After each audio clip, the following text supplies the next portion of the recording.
I'm Odette Vance, 42, and I built my husband's tech empire from a humid garage while nursing our twins, only to be erased from the history books. The air in the lawyer's office was so cold it felt aggressive, biting through the sheer fabric of my black dress. I sat perfectly still in the high-backed leather chair. A heavy black veil draped over my face, itching terribly against my cheeks, but I refused to lift it. I needed the barrier. I needed to hide the exhaustion that had settled into my bones over the last 6 months of Richard's battle with cancer. To my left sat Marcus, 20 years old and looking like he wanted to crawl out of his own skin. To my right was Sophie, barely 18, clutching a tissue that had disintegrated into white lint in her sweating palm. Across the desk sat Mr. Sterling. He was Richard's oldest friend and the family attorney, a man with teeth too white for his age, and eyes that never quite smiled. He cleared his throat. The sound echoed off the mahogany walls like a gavel strike. "Shall we proceed?" he asked, though it wasn't really a question. I nodded once. My hands were folded in my lap, gripping my purse so tightly my knuckles were white beneath my black gloves. I knew the numbers better than anyone. I was the one who wrote the code for the original algorithm while Richard was out drinking with investors. I was the one who balanced the books at 3:00 a.m. while breastfeeding two colicky babies. I was the CFO, the COO, and the janitor, even if Richard's name was the only one on the magazine covers. I expected the house. I expected the majority share of the stock. I expected justice for 20 years of silent labor. To my beloved children, Marcus and Sophie, Sterling read, his voice devoid of emotion. I watched my kids straighten up. I leave the entirety of my liquid assets, the portfolio of real estate holdings in Bold Trust and the offshore accounts. Sterling paused for effect, totaling approximately $48 million to be split evenly upon their respective 21st birthdays. Sophie let out a small, strangled gasp. Marcus looked at me, his eyes wide, seeking permission to be happy. I breathed out a long, shaky exhale that fogged the inside of my veil. 48 million. They were safe. My babies were safe. A wave of relief washed over me, warm and intoxicating. Whatever Richard had been in life, narcissistic, difficult, unfaithful, he had taken care of our children. I felt a genuine smile touch my lips for the first time in weeks. "And now," Sterling said, shifting his gaze toward me. The temperature in the room seemed to drop another 10 degrees. "To my wife, Odette." I straightened my spine. This was it, the acknowledgement of the empire I built. Sterling didn't look at the papers anymore. He reached into the top drawer of his desk. My brow furrowed behind the lace. He wasn't reading a list of assets. He wasn't handing over a deed. He pulled out a single small object. He slid it across the polished mahogany surface. It stopped inches from my gloved hands with a dull thud. I stared at it. It was a smartphone, not a new one. It was an older model, the screen spiderwebbed with cracks, the casing scuffed and dirty. It looked like something pulled out of a junk drawer or found in a gutter. I looked up at Sterling, confusion buzzing in my ears like static. "I don't understand," I whispered. "Item 4, paragraph 2, Sterling recited, his voice tight. "To my wife, Odette, I leave my personal secondary device. It contains everything she deserves." "That's it," Marcus blurted out, standing up. "Mom built the company, that has to be a mistake." "The will is ironclad, Marcus," Sterling snapped, his eyes cold. Looked back at me. "This is your entire inheritance, Mrs. Vance." My heart began to hammer against my ribs like a trapped bird, frantic and painful. My vision blurred at the edges. Everything I deserved, a broken phone. I reached out, my hand trembling violently, and picked up the device. It was heavy, I pressed the power button on the side. The screen flickered to life, the light blindingly bright in the dim office. It was locked. A 6-digit passcode stared back at me. I tried Richard's birthday. Incorrect passcode. I tried our anniversary. Incorrect passcode. I looked up at Sterling, panic rising in my throat like bile. It's locked, I choked out. What is the code? Sterling closed the folder in front of him with a finality that sounded like a coffin lid slamming shut. He didn't leave a code, Odette. The silence that followed was loud enough to deafen me. I held the scratched piece of glass and metal in my hand, staring at my own reflection in the dark screen. $48 million for the children I raised. And for the wife who built the fortune? A riddle, a taunt from the grave. I felt the rage ignite in my stomach, hot and sudden, burning away the grief in a single heartbeat. Richard wasn't just cutting me out. He was playing a game, and he had no idea who he was playing against.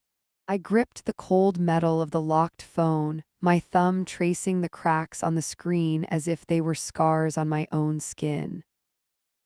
Before I could even process the cruelty of Richard's final joke, a heavy thud echoed behind me. The double mahogany doors to the office swung open with a violence that made the air shudder. The sound of stilettos clicking against the hardwood floor cut through the silence like gunshots. I turned in my chair, the leather creaking beneath my shifting weight. A woman strutted in. She couldn't have been more than 22, her skin luminous and unlined, glowing with the kind of youth that money can't buy but certainly likes to rent. She was wearing a dress that screamed for attention. It was tight, low cut, and a shade of crimson so bright it looked like a fresh wound against the somber tones of the funeral parlor. My stomach dropped through the floor. I knew her face. I had seen it in the background of Richard's video calls. I had seen it tagged in photos from corporate retreats I wasn't invited to. This was Julian. She was the executive assistant I had suspected for 2 years but never had the courage to name aloud. She stopped in the center of the room, tossing her blonde hair over her shoulder with a defiance that made my blood boil. I waited for Mr. Sterling to ask her to leave.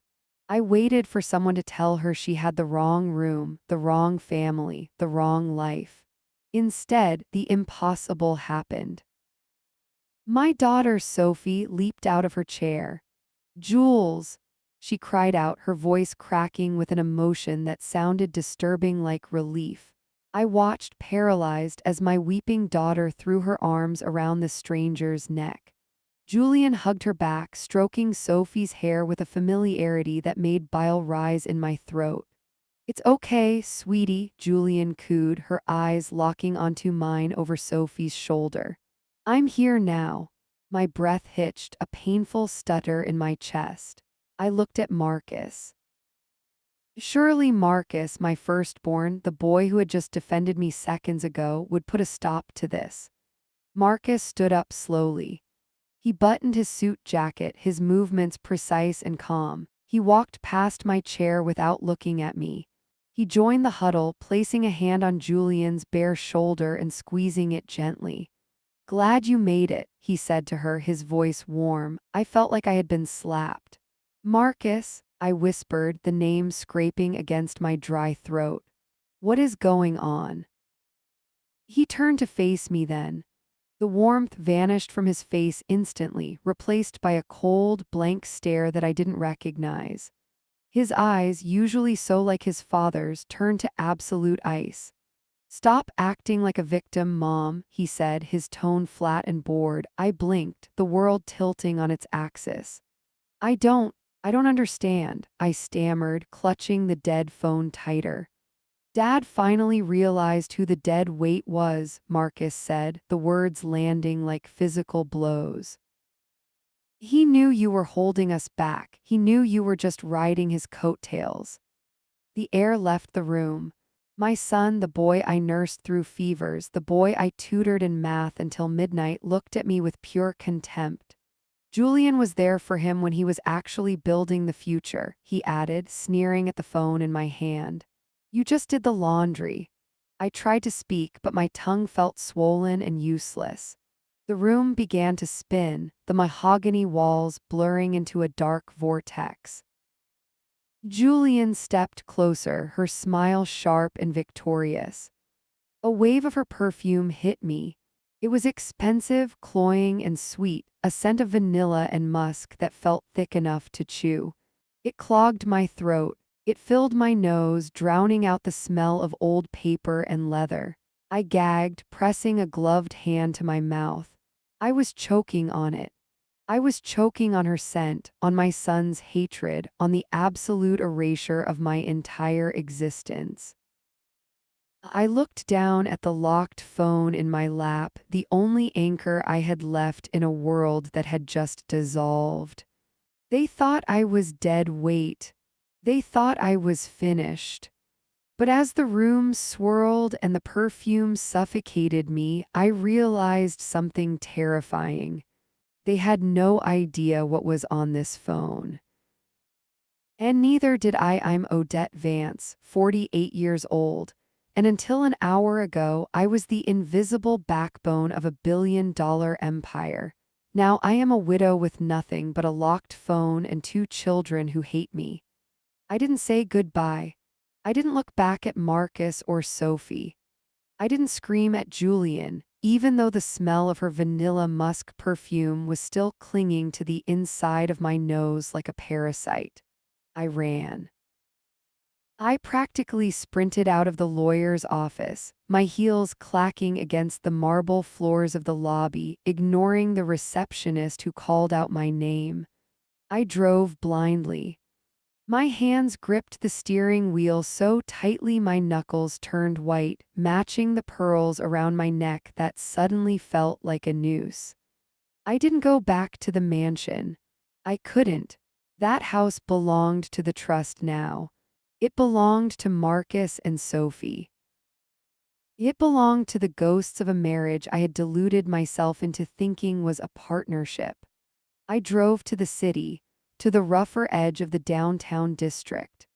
I pulled up to a nondescript brick building sandwiched between a laundromat and a vape shop. It was a studio apartment.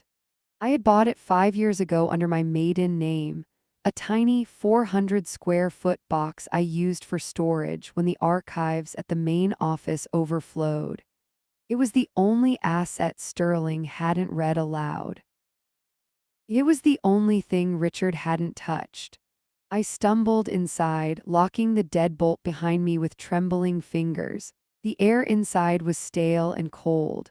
Boxes of tax returns from 2012 were stacked against the wall, gathering dust. I slid down the door until I hit the floor, my black dress pooling around me. I was alone. Totally, completely alone. I pulled the phone out of my purse. The cracked screen stared up at me. It felt heavy, like I was holding a brick of lead.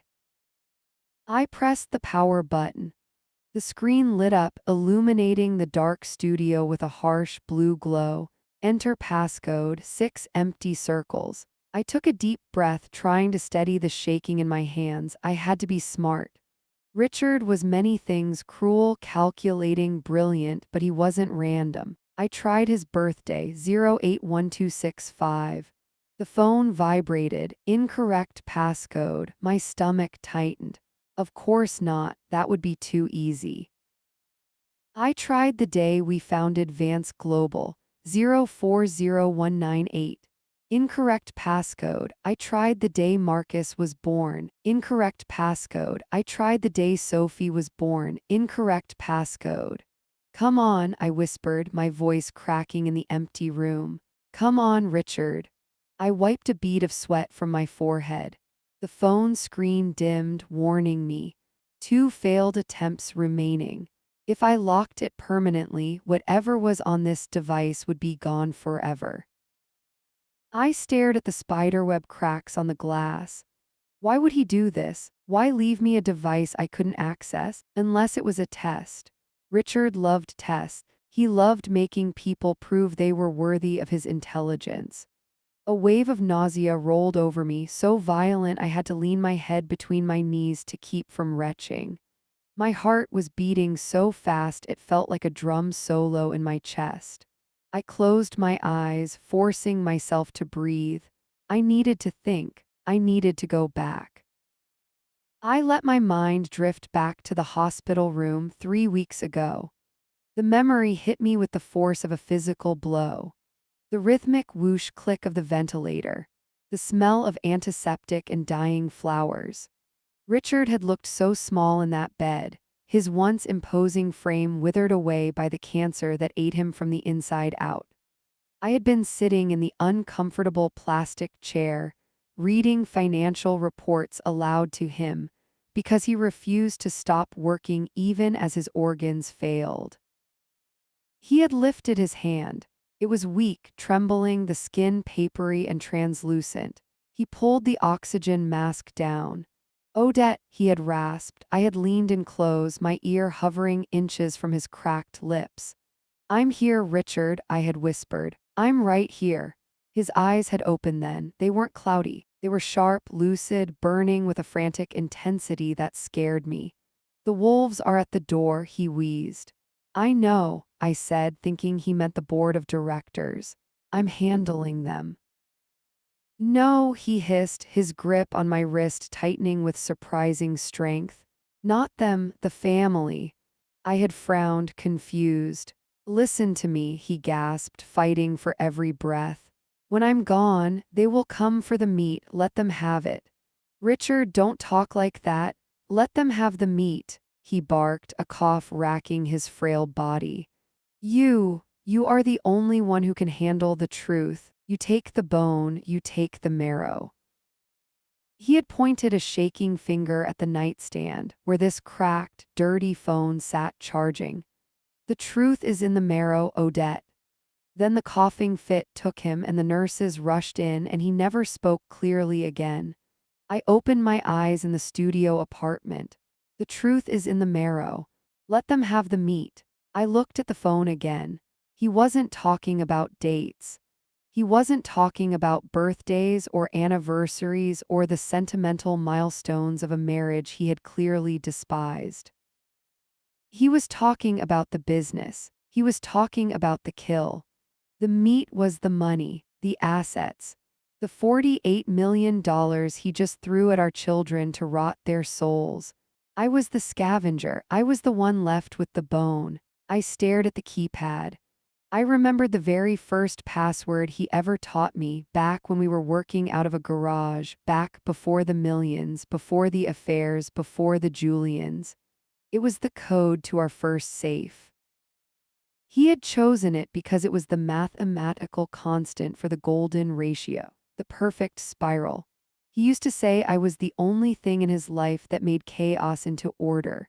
My finger hovered over the glass. It was a gamble. If I was wrong, the phone might wipe itself. But if I was right, I typed 161803. My breath caught in my throat. For a second, nothing happened. The screen stayed black.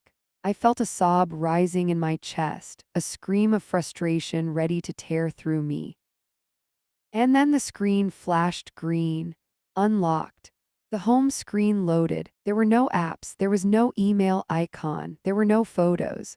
There was only a single file sitting right in the center of the screen named simply the insurance policy. My hand trembled so hard I nearly dropped the phone. I tapped the file. A video player opened. The screen went black for a moment and then a face filled the frame. It wasn't Richard, it was Julian. She was sitting in our home office, the one I wasn't allowed to enter without knocking. She was laughing, holding a glass of wine, and she was talking to someone off camera. He's so stupid, she said, her voice clear and tinny through the phone's speaker.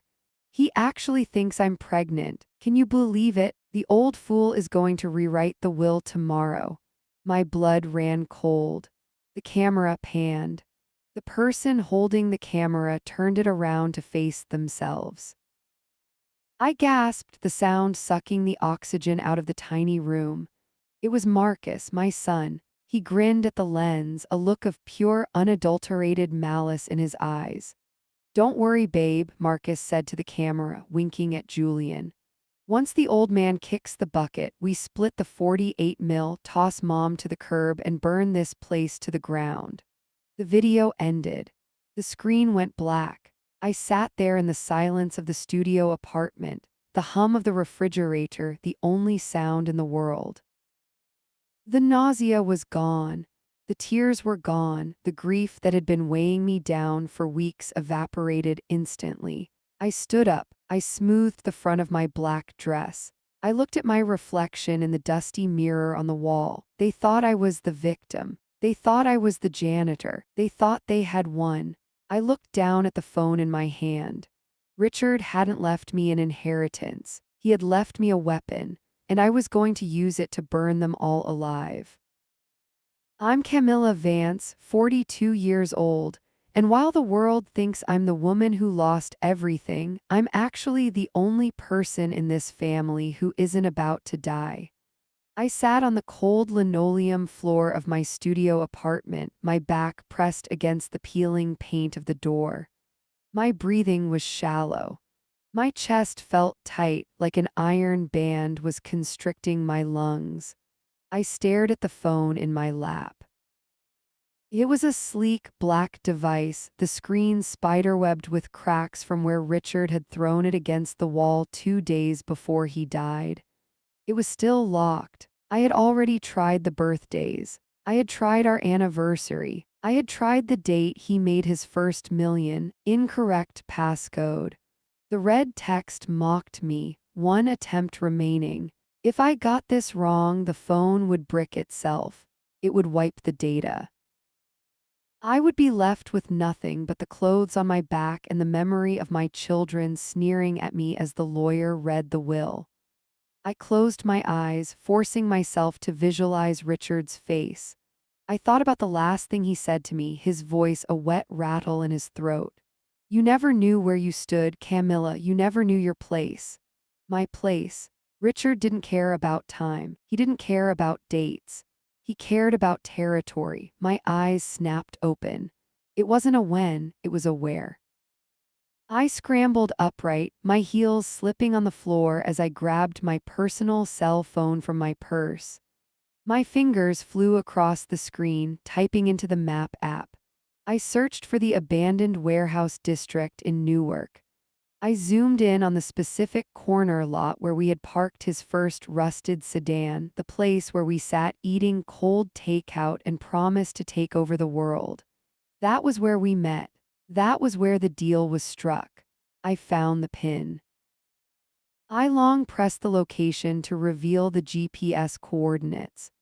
40.7357, 74.1724. My heart hammered against my ribs like a trapped bird. I looked back at Richard's shattered phone. 6 digits. I took a deep, trembling breath. I typed 407357. I didn't breathe.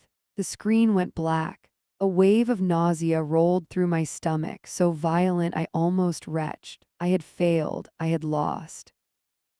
Then the Apple logo flickered onto the screen. It dissolved. The home screen appeared. I let out a sob that sounded more like a strangled animal noise. I was in. I wiped the sweat from my palms onto my black dress and looked closer. There were no apps. There were no text messages. There were no photos of the family he claimed to love. There was a single folder in the center of the screen. It was titled The Debt. My brow furrowed. I tapped the folder. It opened to reveal a series of PDF documents and a complex Excel spreadsheet. I opened the spreadsheet first. My eyes scanned the columns, my brain switching automatically into forensic accountant mode, the job I had done for Richard for 15 years before he replaced me with a younger, blonder model. I saw the figure immediately, $48 million. It was highlighted in green. Next to it was a date, 3 weeks ago. My stomach dropped. I scrolled to the right. The column header read, Lender, The entry wasn't a bank, it wasn't a venture capital firm. It was a single acronym, CJ&G. I froze. The blood drained from my face so fast I felt dizzy. I knew that acronym. Everyone in our circle knew that acronym, whispered in fear at the back of quiet rooms. The Cartel de Jalisco Nueva Generación. I quickly opened the PDF labeled Terms of Agreement. I read the first paragraph. My hand flew to my mouth to stifle a scream. The $48 million wasn't profit. It wasn't an accumulation of wealth from Richard's brilliance. It was a loan. A high-interest, short-term injection of cash Richard had taken out just before he died to make the company look solvent for the quarterly report. I read the clause at the bottom of page 3. Upon the death of the borrower, the full principal plus 20% interest is due immediately. Liability transfers to the beneficiaries of the estate upon acceptance of assets. I dropped the phone. It clattered against the floor. I stared at the wall, my vision blurring. My children, Marcus and Sophie. They had just spent the last 2 hours gloating. They had signed the papers with flourishes of their expensive pens. They had legally accepted the assets. They thought they were inheriting an empire. They thought they were splitting $48 million of clean cash. But they hadn't read the fine print. They hadn't seen the books. By signing those papers, they had just personally assumed a $57 million debt to the most dangerous cartel in Mexico. I felt a hysterical laugh bubbling up in my throat. They had thrown me out. They had given me nothing. And by giving me nothing, Richard had given me the only thing that mattered: immunity. I wasn't a beneficiary. I wasn't on the hook. I picked up the phone again, staring at the glowing spreadsheet. My children were walking around with targets on their backs, planning vacations and buying sports cars, completely unaware that the wolves were already on their way. I looked at the contact listed under the cartel's acronym. There was a phone number. I hesitated for only a second. Then I realized I didn't feel fear for them. I didn't feel a mother's instinct to protect. I felt the cold, hard satisfaction of the ledger balancing itself out. They wanted the money. They got the price tag that came with it. I'm Camilla Vance, 42 years old, and while my ungrateful children are currently popping champagne over a fortune that doesn't exist, I am sitting on the floor of a studio apartment holding the keys to the only money that actually matters. I haven't slept in 36 hours. I haven't eaten. The only thing keeping me upright is the adrenaline pumping through my veins like battery acid, and the stale coffee sitting in a mug beside my knee. My eyes are burning, red-rimmed and gritty, as if I've been staring directly into the sun. But I can't look away from the screen. The phone is plugged into the wall charger, the cord pulled taut like a lifeline. For the first 12 hours, I just stared at the debt. I memorized the interest rates. I memorized the terrifying clauses that promised violence if payments were missed. I pictured Marcus and Sophie, my own flesh and blood who had tossed me aside like garbage, walking into the bank to access accounts that were already marked for repossession by men who don't use lawyers. But Richard was never a man to leave just one exit. He was paranoid, he was brilliant, and he was a thief. Around hour 20, I found the partition. It wasn't in the main file directory. It was buried inside the system logs, disguised as a crash report. It was a piece of code that didn't belong. I tapped it. The screen shifted. The interface changed from the standard iOS layout to a dark, minimalist command line. It asked for a key. I didn't have to guess this time. I typed the name of the dog we had when we were first married, the one he actually cried over when it died, Barnaby. The screen unlocked. A digital wallet appeared. My breath hitched in my throat, a sharp, painful sound in the quiet room. It wasn't a bank account. It was a cold storage crypto wallet. I watched the numbers load, the balance refreshing in real time. $50,450,000 USD. I blinked, sure that I was hallucinating from sleep deprivation. I rubbed my eyes and looked again. The number remained. I tapped into the transaction history. Richard hadn't just borrowed money from the cartel to prop up the business. He had borrowed the money, laundered the legitimate company assets through shell companies in the Cayman Islands, converted it into crypto and hidden it here. He had gutted the company from the inside out. The 48 million my children thought they were inheriting was a hollow shell, filled only with debt and liability. This phone was the shield. It was the only asset that was liquid, untraceable, and completely invisible to the probate court. And it was mine. But then I saw the other file in the partition. It was labeled, The Rat, TXT. My stomach turned over. I opened it. It was a transcript of text messages and emails. I recognized the first number immediately. It was Julian, the woman who had smiled at me across the dinner table while sleeping with my husband. The woman who was currently playing the grieving widow in the mansion I decorated. I read the logs and the coldness in my chest began to spread into my limbs. Log date, 4 months ago, Julian, he's hesitating. He thinks the terms are too steep. Unknown, push him, tell him the board is going to vote him out if the liquidity isn't there by Friday. Julian, I'm working on it. I told him he's losing his touch. His ego will do the rest. I scrolled down, my finger trembling against the glass. Log date, 3 months ago. Julian, he signed. The idiot actually signed. Unknown, good. Once the funds transfer, the leverage is ours. When he defaults, we take the infrastructure. Julian and my cut. Unknown, you'll get your share when the estate settles. I dropped the phone into my lap. I stared at the peeling paint on the opposite wall. It all made sense. Julian hadn't just stolen my husband. She had actively conspired to destroy him. She was the one who led him to the sharks. She set up the loan with the cartel, knowing the terms were impossible, knowing it would kill him either from the stress or from a bullet. She thought she was playing the long game.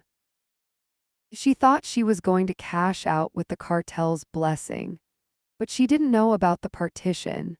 She didn't know Richard had panicked and drained the real assets into this phone before he died.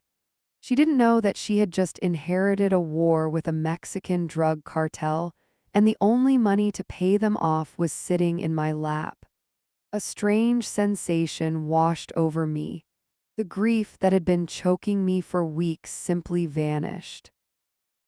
The sadness of losing my family, the humiliation of being cast out, the fear of poverty, it all evaporated. It was replaced by a cold, sharp clarity. My vision seemed to sharpen. My heart rate slowed. I wasn't the victim anymore. I picked up the phone. I looked at the balance one more time. $50 million, and the evidence that would get Julian executed by her own business partners. My husband didn't leave me a phone. He left me a loaded gun. And for the first time in my life, I knew exactly where to aim it. I'm Camilla Vance, 42 years old, and I am currently listening to the sound of my daughter's life falling apart while I sit in a studio apartment that smells like dust and old plumbing. The phone buzzing on the floorboards sounded like a drill. It vibrated against the cheap laminate, a harsh, grating noise that cut through the silence of the room. I looked down at the screen. Sophie. The photo ID was a picture from her graduation. She was smiling, wearing the diamond earrings Richard had bought her, earrings that cost more than the rent for this apartment for 3 years. I didn't reach for it immediately. I let it ring, once, twice, 3 times. My heart slammed against my ribs, a heavy, rhythmic thudding that echoed in my ears. It wasn't fear, it was anticipation. It was the feeling you get when you're on a roller coaster, ticking up that final steep incline, knowing the drop is inevitable. I took a sip of my cold coffee. It tasted bitter and metallic. I wiped a crumb from my lip. Then, with a hand that was perfectly, terrifyingly steady, I swiped the green icon and lifted the device to my ear.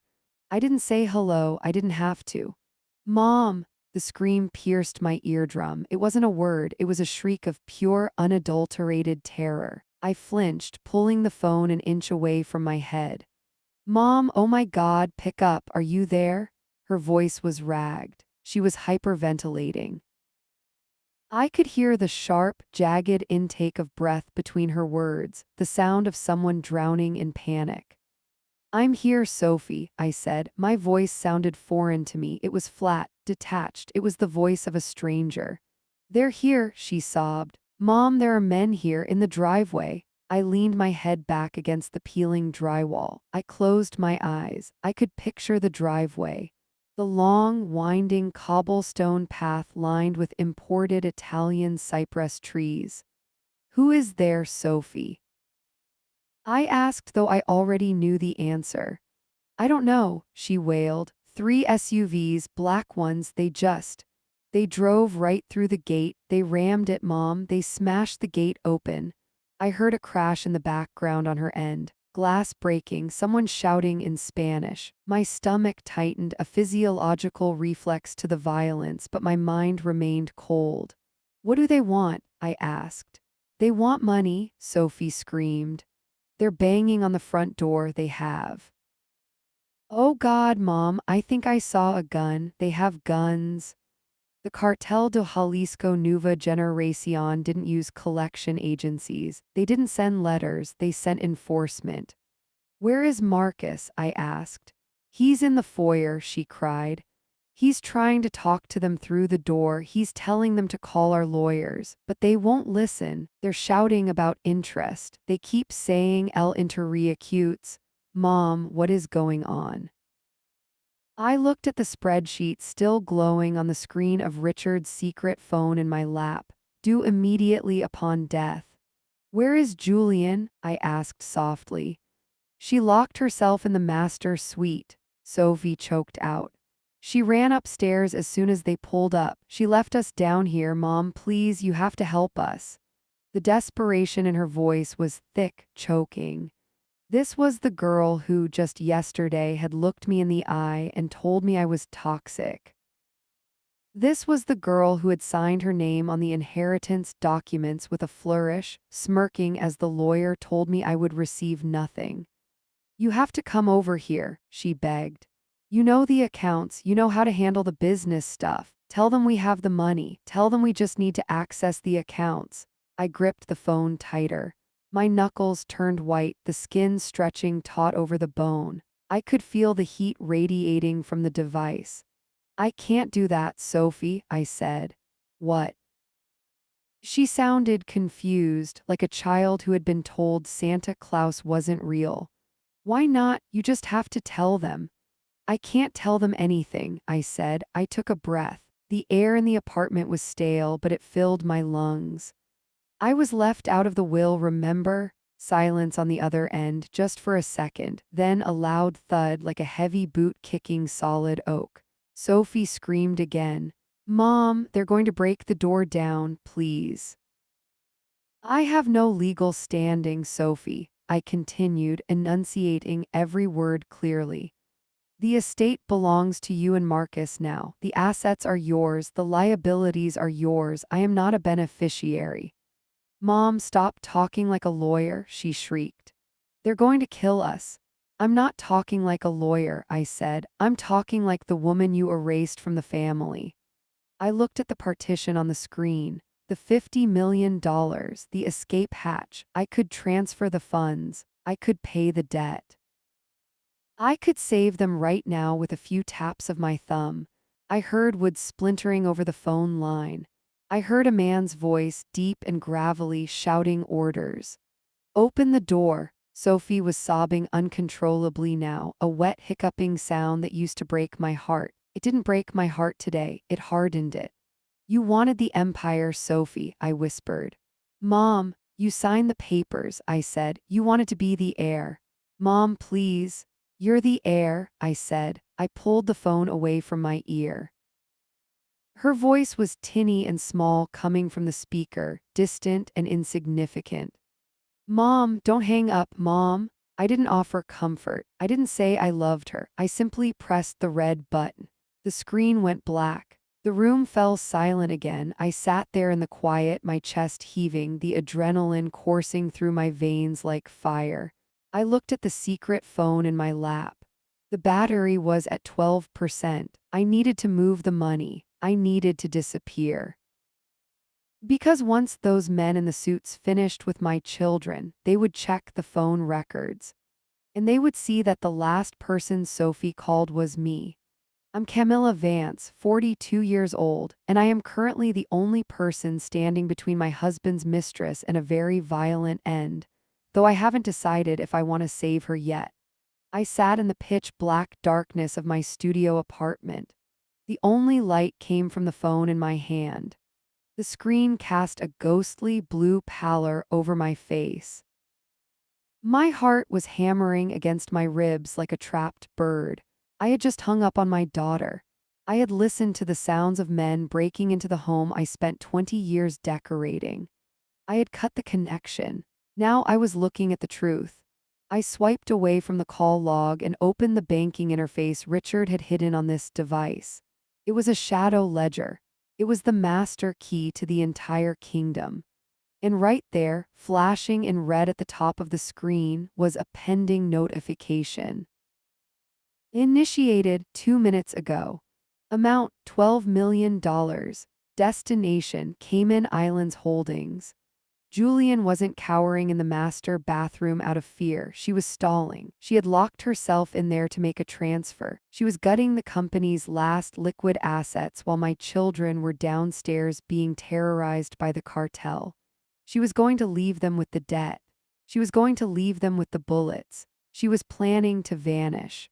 I felt a cold snarl curl my lip. Not today, I whispered to the empty room. My thumb hovered over the screen. I didn't just have access, I had administrative override. Richard had been paranoid, and his paranoia was now my weapon. I tapped the transaction, cancel. A spinning wheel appeared. I held my breath. My chest felt tight, the pressure immense. Transaction failed, account frozen. I didn't stop there. I navigated to the corporate credit card portal. Another alert popped up. Swiss Air, first class. One way to Zurich. Depart tonight, 11:45 p.m. She had a car waiting. She probably had a bag packed in the closet for months. She thought she was smarter than everyone. She thought she was the player and we were the NPCs. I tapped the card on file.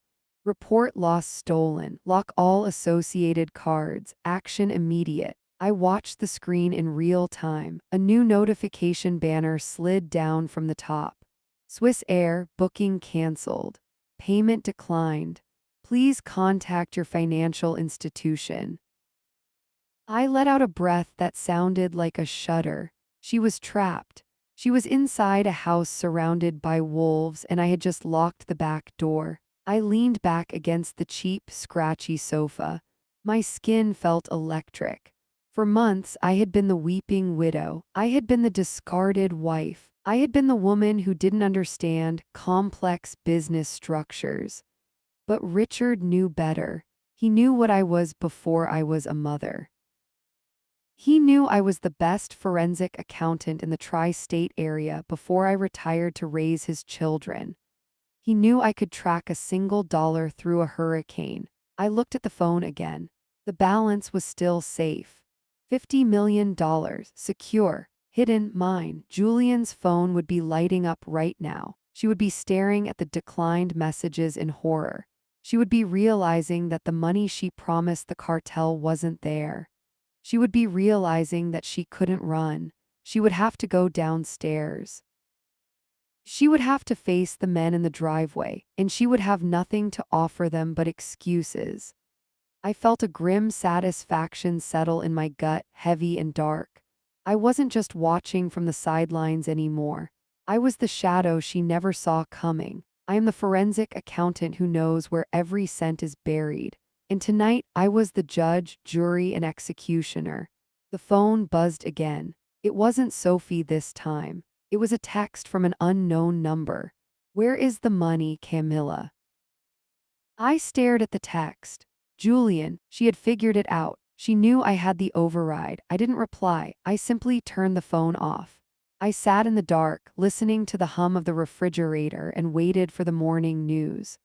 "I'm Camilla Vance, 42 years old, and I am currently sitting across from the people who destroyed my life, holding the only thing that can save theirs."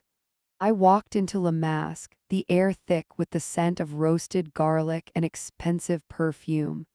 This was the place.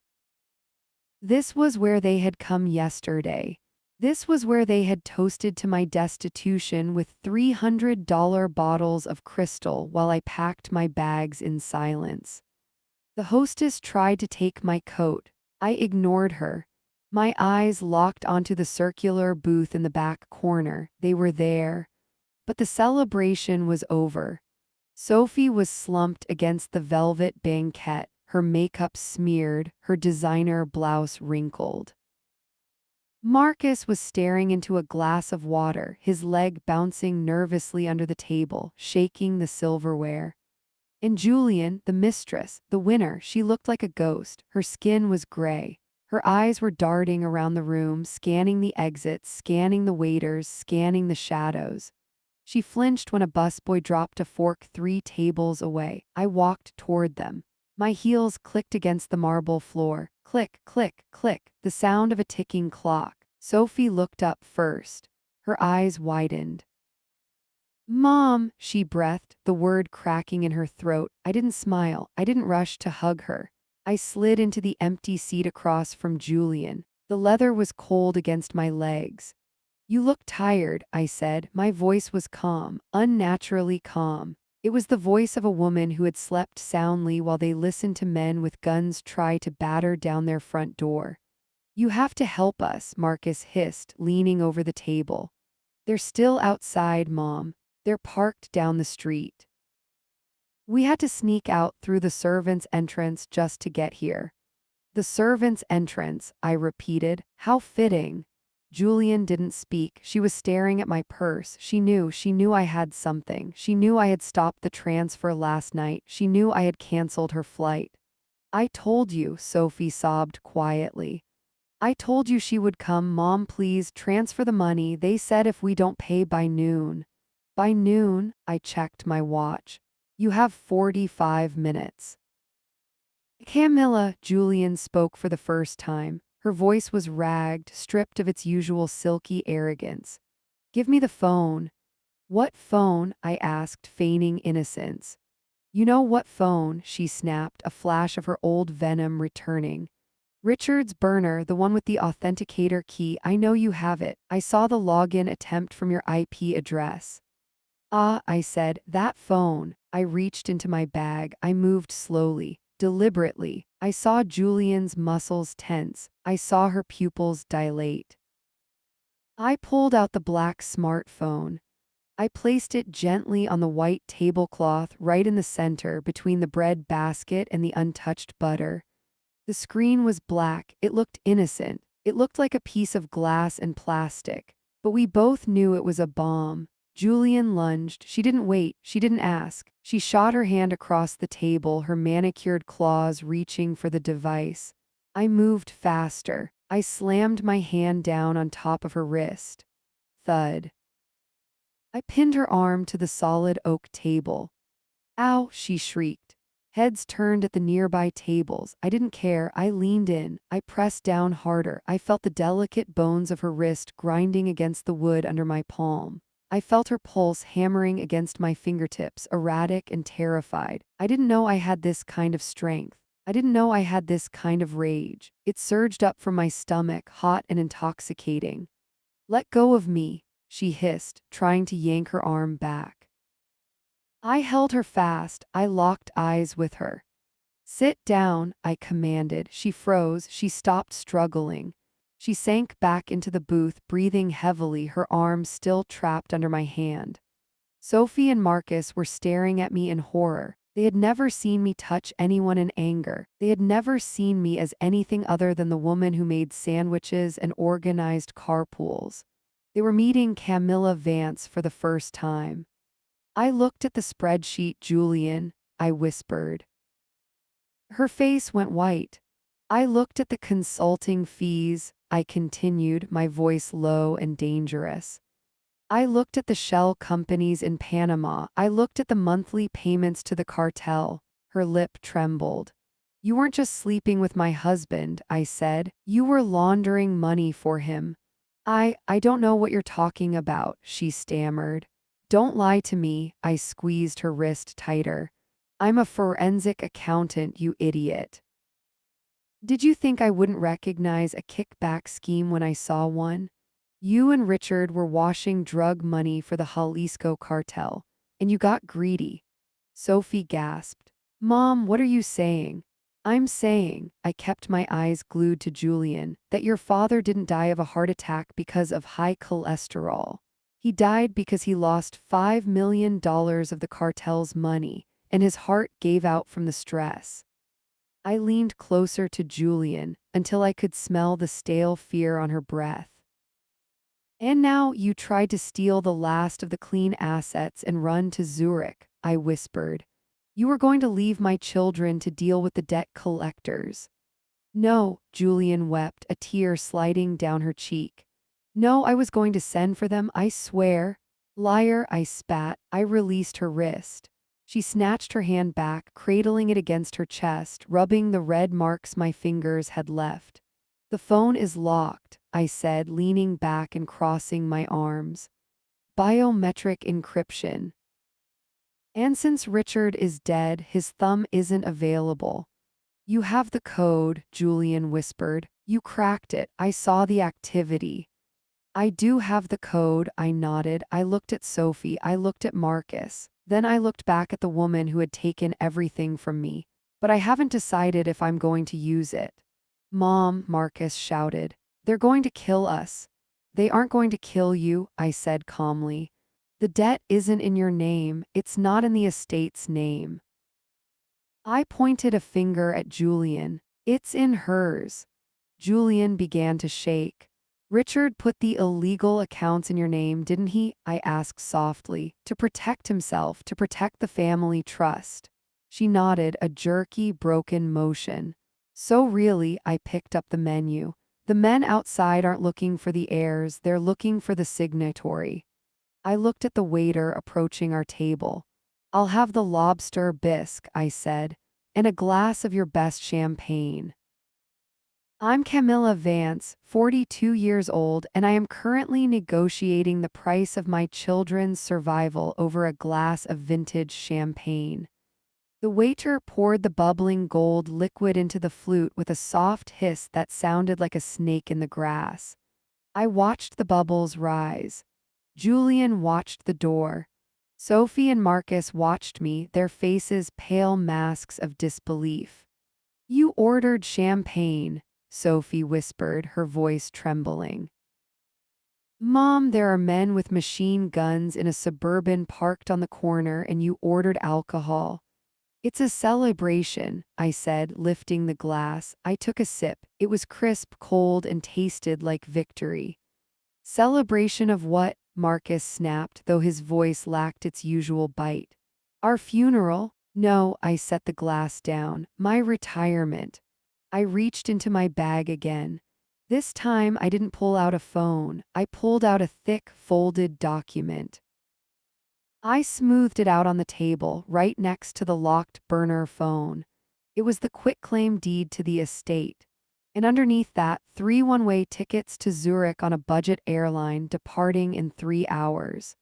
Here is the situation, I said, my voice dropping to a register that meant business.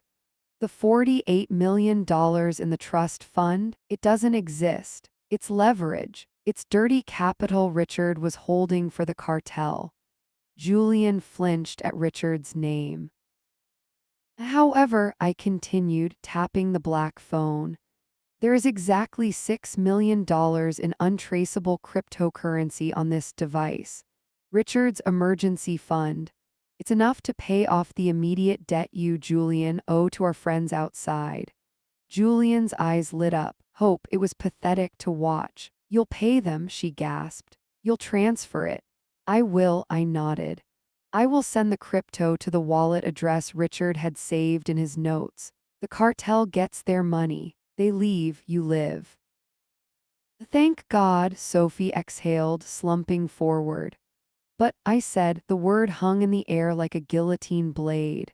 There is a transaction fee. I slid the papers across the table toward them. You sign the house back to me, I said. Everything, the cars, the jewelry, the art, the Hamptons property. You sign away your claim to the estate entirely. Marcus looked at the papers, then at me. But that's everything. If we sign this, we have nothing. You have your lives, I said coldly. Which is more than your father has. You can't do this, Julian hissed. We're legally entitled to, Julian, I interrupted, leaning in. You have 30 minutes before those men decide they're tired of waiting. Do you think they care about probate court? Do you think they care about your legal entitlement? I picked up the phone. I held my thumb over the sensor. I can unlock this right now, I said. I can wipe your debt. Or I can finish my champagne, walk out the back door, and let you explain to the gentlemen in the SUV why you lost their money.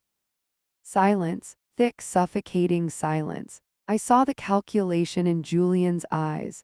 She looked at the luxury around her, the life she had stolen from me, the status she had killed for. Then she looked at the window. She grabbed the pen. Her hand was shaking so badly the tip of the pen tore the paper. She signed. She shoved the papers toward Marcus. Sign it, she ordered, her voice shrill. But Mom, Marcus started, looking at me.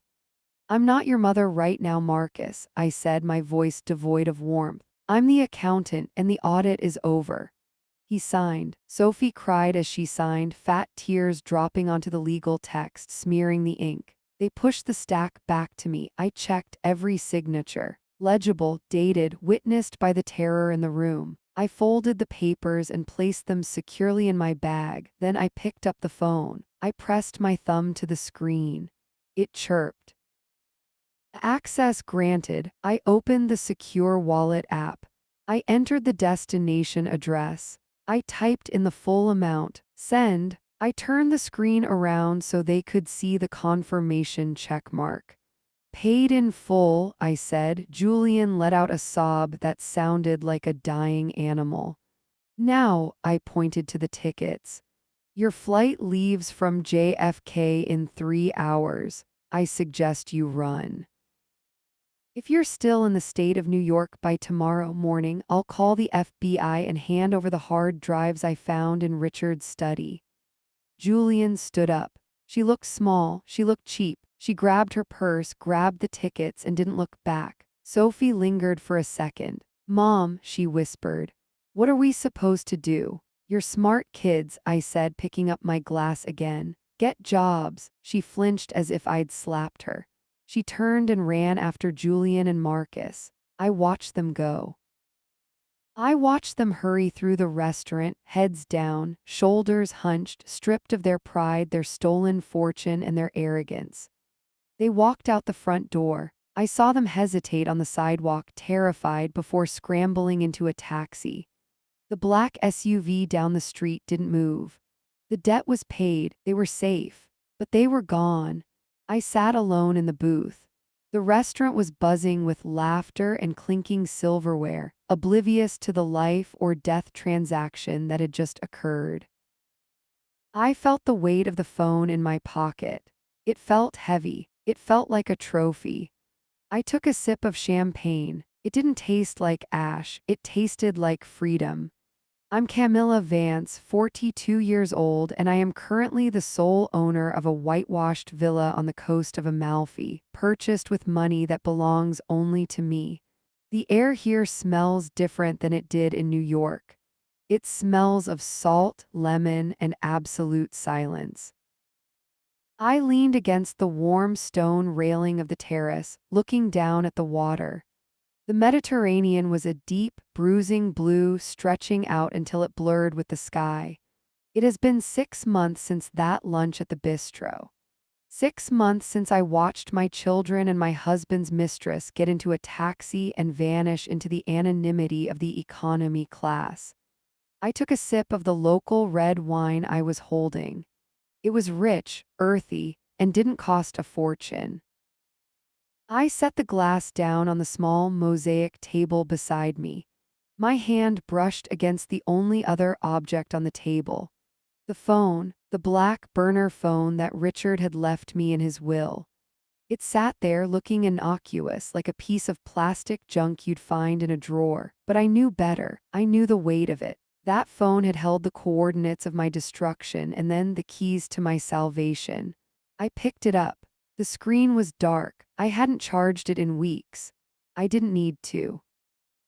I had done exactly what I told Julian I would do. I had transferred the crypto. I had paid the cartel. I had bought their lives, even if they didn't deserve it. I saved them from a bullet, but I didn't save them from reality. I heard through a contact in Zurich, a forensic auditor I used to work with, that Julian was working as a hostess in a hotel bar. Marcus was parking cars. Sophie was waiting tables. They were alive. They were safe. And for the first time in their lives, they were earning their keep.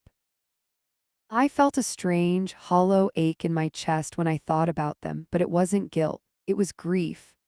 I was grieving the children I thought I had raised, the ones I thought loved me. But those children never really existed. They were products of Richard's world, poisoned by entitlement and shielded by dirty money. I had to break them to save them. I turned the phone over in my hand. The metal was cool against my palm. After they left, I went to work. I did what I do best. I audited the wreckage of my life. I took the quitclaim deed to the Hamptons house and I sold it within a week. I sold the penthouse. I sold the cars. I sold the jewelry Richard had bought me with blood money. I liquidated everything that had his fingerprints on it. I took the proceeds, clean, legal, documented proceeds, and I left. I didn't run. I walked away. I walked away from the social circles that whispered about me.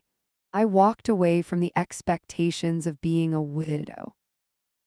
I walked away from the ghost of the woman I used to be. I looked out at the horizon again.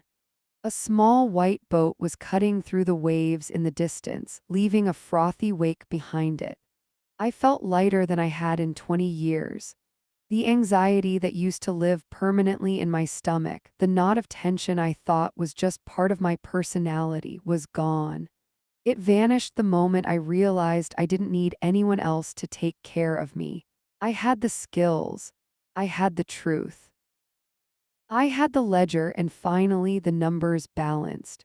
But there was one last entry to close out. I looked at the phone one last time. It still held data. It held contacts. It held the digital footprints of Richard's sins. As long as I had it, I was still the keeper of his secrets. I was still his accountant. I tightened my grip on the device. My knuckles turned white. I didn't want to be his accountant anymore. I just wanted to be Camilla. I stepped back from the railing. I took a breath, filling my lungs with the sea air. Then I wound up my arm. I threw it. I put every ounce of my anger, my betrayal, and my relief into the motion. The phone tumbled through the air end over end, a black speck against the brilliant blue sky. It caught the sunlight for a brief second, flashing like a dark star. Then it hit the water, splash. It was a small sound, barely audible over the lapping of the waves against the cliffs below. But to me, it sounded like a cannon blast. I watched the ripples spread outward, disrupting the perfect surface of the sea. Then the water smoothed over, swallowing the device whole. It was gone, sinking down into the darkness, down to the silt and the sand, where no password could ever unlock it again. My shoulders dropped. A physical weight lifted off my spine. I stood there for a long time, watching the spot where it had disappeared. I waited for the panic to set in. I waited for the fear, but nothing came, only peace. I turned away from the railing. I picked up my wine glass. I walked back into the cool, quiet interior of my house. The tiles felt cool under my bare feet. I had a book on the nightstand I wanted to read. I had a dinner reservation in town at 8. I had the rest of my life. I am Camilla Vance, and my account is finally closed.